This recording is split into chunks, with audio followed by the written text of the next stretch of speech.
ঘুমন্ত অবস্থায় তিনজনকে পুড়িয়ে মারার চেষ্টার অভিযোগ, ঝলসে মৃত্যু হলো মা ও ছেলের। আশঙ্কাজনক অবস্থায় হাসপাতালে ভর্তি বাবা। নৃশংস ঘটনাটি ঘটেছে বোলপুর থানার রায়পুর সুপুর গ্রাম পঞ্চায়েতের রজতপুর নতুনগীত গ্রামে। আমরা রাত যখন 1:30 বাজে, 1:20-25 বাজে, সেই সময়তে পর্যন্ত চিৎকার চেঁচামেচি।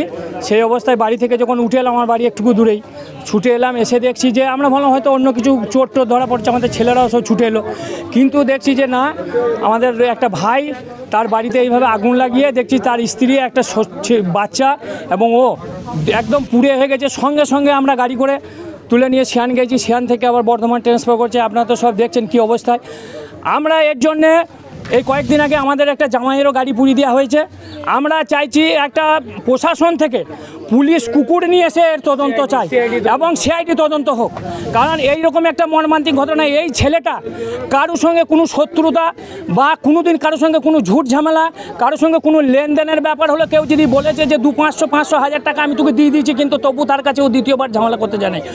মৃতরা হলেন আয়ান শেখ, বয়স 3 বছর, ও কেরিমা বিবি, বয়স 37 বছর। আব্দুল আলিম আশঙ্কাজনক অবস্থায় বর্ধমানের একটি বেসরকারি হাসপাতালে ভর্তি। প্রাথমিকভাবে শর্ট সার্কিট থেকে আগুন লেগেছে বলা হলো। স্থানীয় একাংশের অভিযোগ, বাড়িতে আগুন লাগানো হয়। জখম আলিমের ভাই উজির শেখ বলেন, আমরা ছুটে গিয়ে দেখি বাড়িতে আগুন লেগে গেছে। কেউ কেউ বলছেন শর্ট সার্কিট থেকে আগুন লেগেছে, কিন্তু বাড়ির বাইরে পেট্রোলের গন্ধ পেয়েছি। মশালের মতো কিছু একটা বাইরে পুড়ে গিয়েছে, এখনো কিছু বুঝতে পারছি না। এমনিতে তো কারোর সঙ্গে শত্রুতা ছিল বলে তো মনে হয় না। যদিও পুলিশের দাবি, এখনো কিভাবে আগুন লেগেছে তার কারণ স্পষ্ট হয়নি। পুলিশ ঘটনাস্থলে আছে। শর্ট সার্কিট থেকে আগুন লেগেছিল কিনা তা জানতে বিশেষজ্ঞদেরও ডাকা হয়েছে।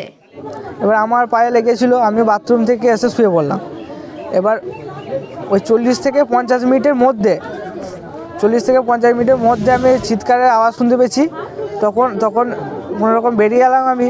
তখন দেখছি আমার ওই রুম থেকে আমরা আগুন জ্বলছে দাউ দাউ করে। মা দেখছি নিচে ছটফট করছে। আমার আব্বা দেখছি ওইদিকে দরজা খুলে ধরে বেড়াচ্ছে।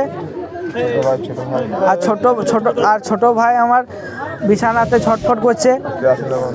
আর পুরো বাড়িতে কেরোসিনের গন্ধ। আর আমি যখন ওই রুমে ঢুকলাম তখন অক্সিজেনের লেভেল বলতে গেলে 0%। আমার বাবা আমার ছুটে বেরিয়ে এলো, আমি ভাইকে কোলে নিলাম। তারপরে এইদিকে পাড়াতে সবাইকে ডাকাডাকি শুরু করলাম। আমার কাকার গাড়ি আছে, সেখানে কাকাকে আগে ডাকলাম, কিন্তু সবাই আস্তে আস্তে এলো। তারপর হসপিটালে নিয়ে গিয়ে হলো। তারপর হসপিটাল থেকে তো বর্ধমান ট্রান্সফার।